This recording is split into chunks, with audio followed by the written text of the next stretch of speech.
So again, the addiction cycle starts with trigger. It starts with emotion. And the best way to not fall into the same old cycle is to go on the off-ramp of the addiction cycle. Welcome back to Love, Life, and Legacy, the podcast dedicated to helping you navigate these hypersexualized times of ours. If you saw this video of me talking, you could see that my arms were very rigid and I was being a little silly. But I'm mentioning video because I do have a slide. Actually, I'll just include it. Just if you're listening to this, I'm sure there'll be a link to a slide. I want you to see the slide of what an addiction cycle is. This episode is all about the addiction cycle.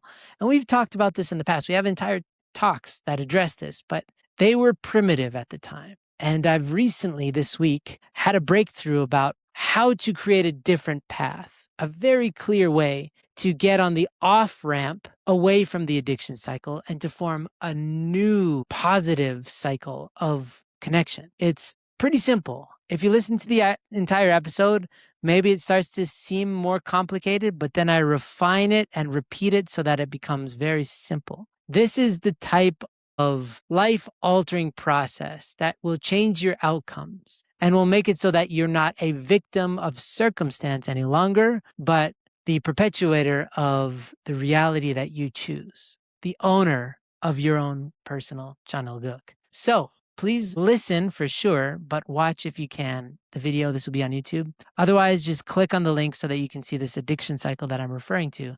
It'll help a lot.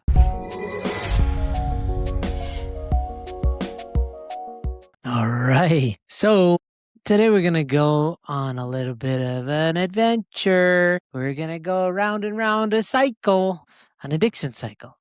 But don't worry, we're going to get off this ride and we're going to figure out. So we used to give this talk about addiction cycles just so people could understand, that people could really see themselves in this addiction cycle, because it is a form of madness that we have. The fact that we do things repeatedly that hurt us is absolutely contrary to a healthy being, which is some form of madness, right? And we all deal with it on some level. And our education in the past would focus largely on what this addiction cycle is. And maybe we gave a little bit of information how you could break the cycle, but I don't think it was really clear. I just don't. I don't think it was particularly helpful or clear. So yesterday, I actually was giving education to a group out in Zambia, Africa. It was really nice. And we were talking about the addiction cycle. And I realized I had a breakthrough on how to give this information in a much more succinct way that's super clear and super helpful. And then it just so happens I had another group in the afternoon and I explained the same thing, but even more clearly, which is the benefit of repetition is if you keep on digging, you find the gold, more and more gold. So I found a lot of gold and I wanted to share it here because if you can understand this madness, and if you can understand that there's a way out, then you don't have to repeat the same old stupid decisions again and again. So if you're watching this on video, then I just have one image. So it's not like vital that you watch the video of this, but it is helpful to see this addiction cycle because I'm just going to be referring to it continually throughout. But otherwise, you can just look up addiction cycle. Now I'm going to share my screen here, which is funny because I never normally use this. Let's do this, a little bit of this, okay? This is, I hope you can see it. Yeah, I think you can see it. If you look at this in the bottom, I think I got this from Google Image. I think it's John Williams. I think it's our John Williams. I think he used to have something called Bulletproof Integrity, which is amazing because our John Williams was our director and then he moved on and I think he formed his own thing at some point. But this is the addiction cycle. There's many versions of this online. This is the one that I think is clearest. And so I want to unpack this addiction cycle first so that you can understand what it is. And then I want to show you what part 2 is, the good part, the part that gives you an alternative reality. Okay, an alternate reality, I should say. So let's start with this thing. This is the trigger. At the very top of this cycle is the trigger. This is the emotional thing that you need to really understand. There is an emotional trigger that leads to an external vehicle. Okay, this emotional trigger, and I'm going to give you as many clear examples as I can, or that kind of makes sense, so that you can see yourself inside this addiction cycle. The first thing that I can think of, let's just say let's say you're married. get into a fight with your spouse. You don't resolve it. It's just you're left with this feeling of they don't understand me. I'm right. They're wrong. It's a very uncomfortable feeling. It's unresolved. And so immediately it's easy to start fantasizing that there's an easy way out of this problem, right? Fantasy could be like, she'll just admit that I'm right and that'll be the end of it. And then we can all go back to being happy, right? There's some sort of fantasy that it's like the avoidance of what's right in front of your face. This is very, very common. Another thing could be a good example is if you're in school and you have a big exam and you are not prepared. You have a lot of studying to do and you just know how much work is ahead of you. This is definitely a trigger for a lot of people. A lot of people act out. They end up watching a lot of porn during exam time. The emotions that you feel could be a mixture of frustration with yourself, disappointment, anxiety about the future because you don't know how you're going to do in this test, right? So if you can imagine just this gross soup of negative emotions, these are the triggers, right?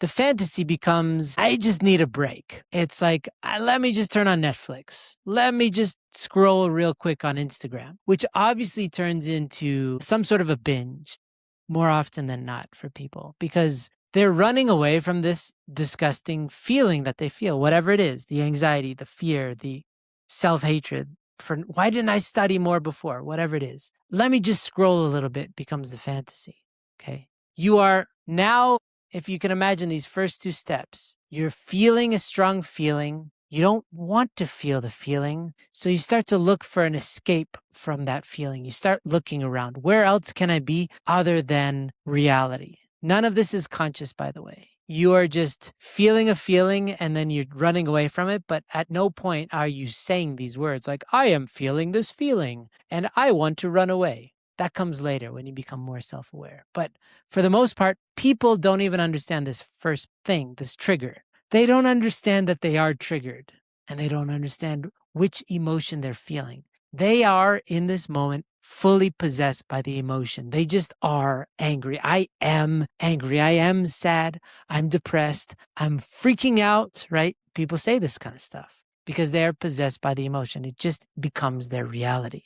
Right? That's the first mistake is they get possessed. They are not the owners of their mind or their feelings. They are completely hijacked by the emotion. And the fantasy is just a reaction. The escapism, the desire to want to be someone else or somewhere else is the fantasy, which leads to stage 2, which is the ritual, right?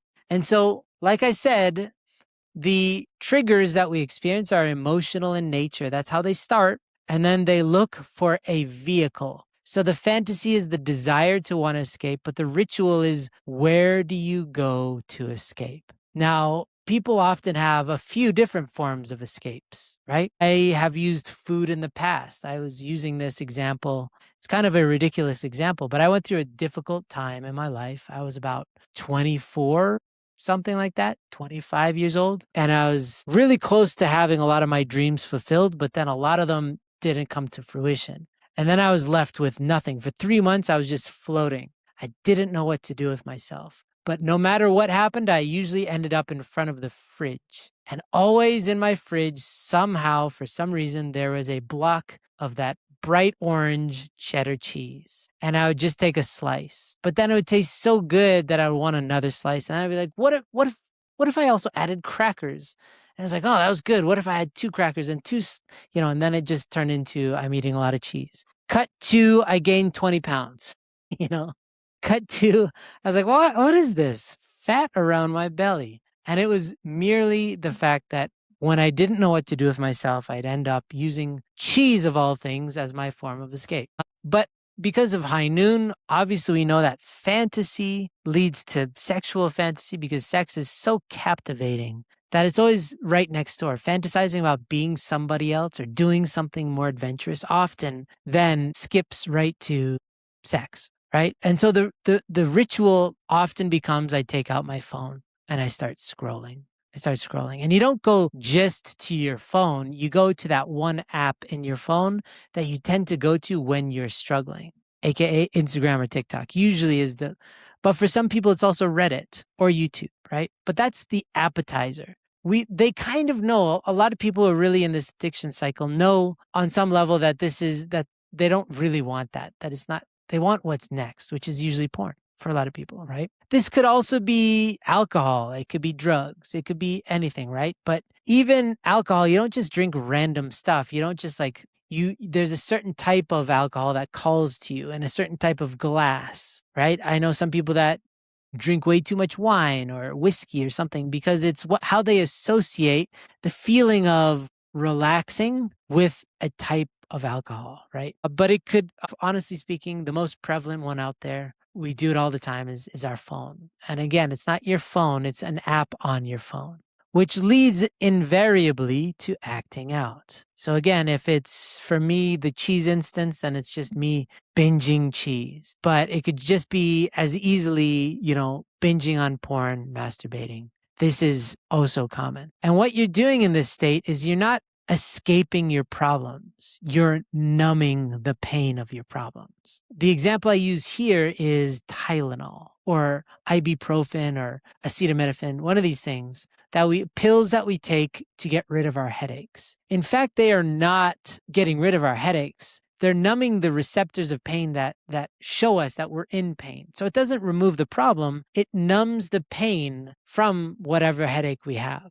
We still technically have a headache under there. We just don't feel it anymore. Same thing is happening when you're acting out in your addiction. Your pain and your trouble aren't going away. You just become numb to it while you're acting out. Really important distinction. And right after that, like always, like clockwork, you're left feeling very uncomfortable because you know on some level that this didn't resolve anything. And not only that, but now you're still left with the uncomfortable feeling that the problem is still there. There's still an enemy at large, and it is whatever problem it is that you feel is making you feel a certain way, right? So this is the addiction cycle. The trigger leads to the fantasy, leads to the ritual, leads to the acting out, leads to the feeling of being numb, right, while you're acting out, which leads to the uncomfortable reality that you've done it again.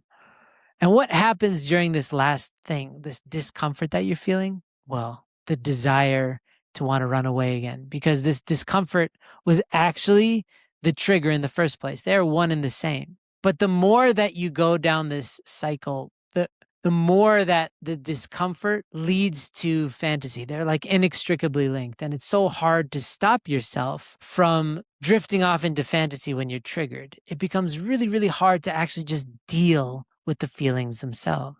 Okay, so the more that we live in this addiction cycle, the more that we're stuck in this self-defeating loop. Okay? Let's pause for just a second. What would it feel like to live without hiding, without shadows? That's possible. And it starts with not doing this alone. You can get support totally for free. We're here for you guys. Check it out at highnoon.org. We're waiting for you. Now, here's the good news. So that's where the talk used to kind of end, and then we'd move on to something else or try to give some hope that you don't have to stay stuck here.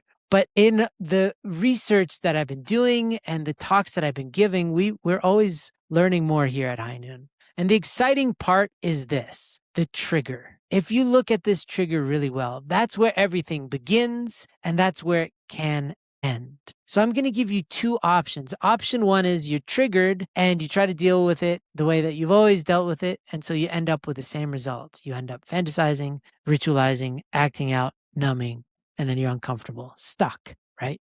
That's the on-ramp to hell, like the hell that we create for ourselves. This is the hell that all of you listening have experienced on some level for some amount of time.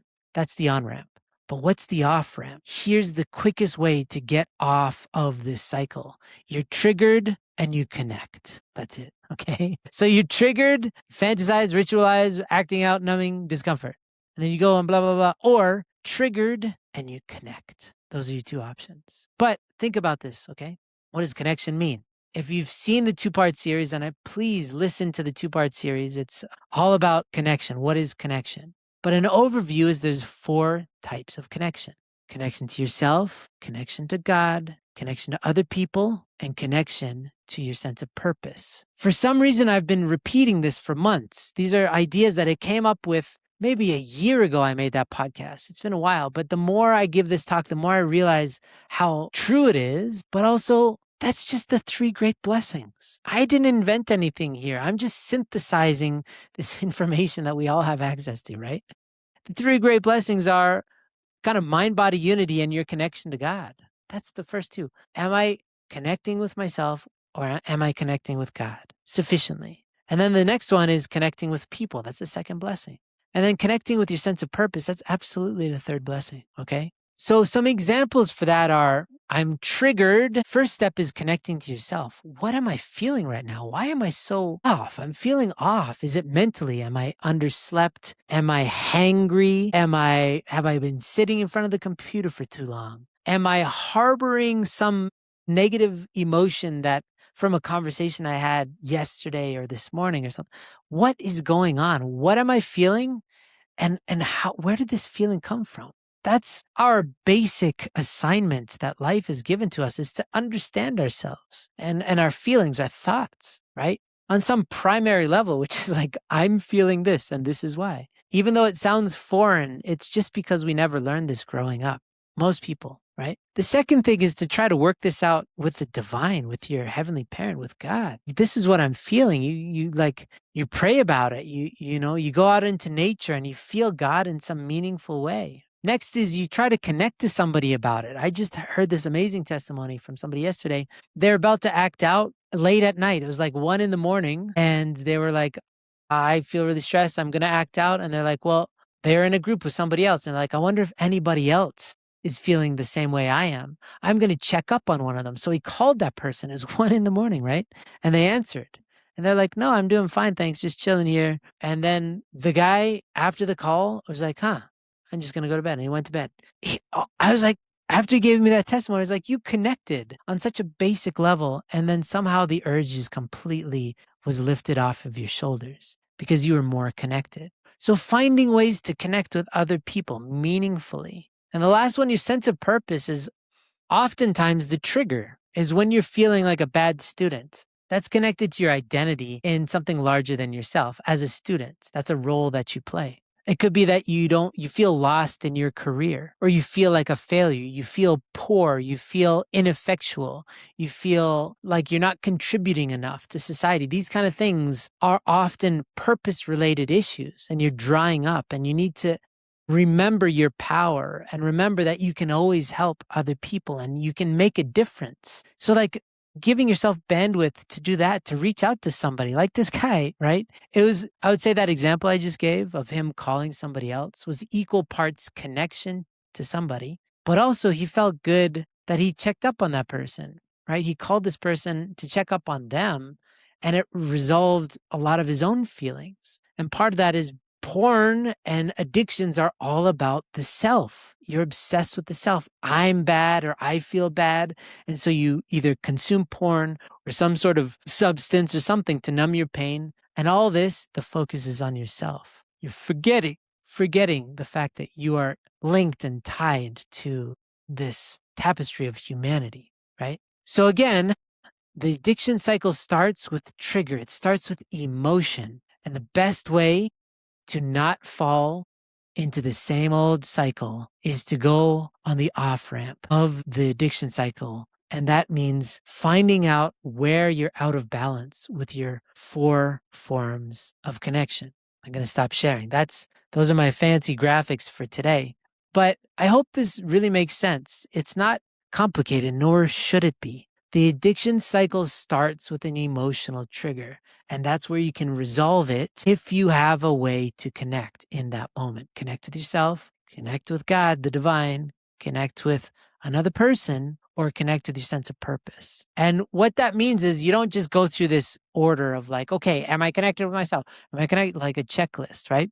But if you start to have a little bit more self-awareness and you start to play this game a little bit longer, you'll notice that at this phase in your life, you will have one of those 4 types of connections that's more acutely in need of your attention than the others because of just life, right? And it's never always going to be the same for the rest of your life. There'll be ebbs and flows, but yourself, okay, let's start with connection to yourself. This is like a pop quiz. These are all from previous podcasts, but yourself, you're comprised based on the biblical passage of love the Lord God with all your heart, with all your mind, with all your soul, and with all your strength. That's mind, body, heart, spirit, right? So you're comprised of how am I doing? How's my mind doing? How's my heart doing? How am I doing emotionally? How's my spirit doing? My sense of connection to the universe, connection to something bigger than myself, connection to humanity, right? And how's my body, physical body doing?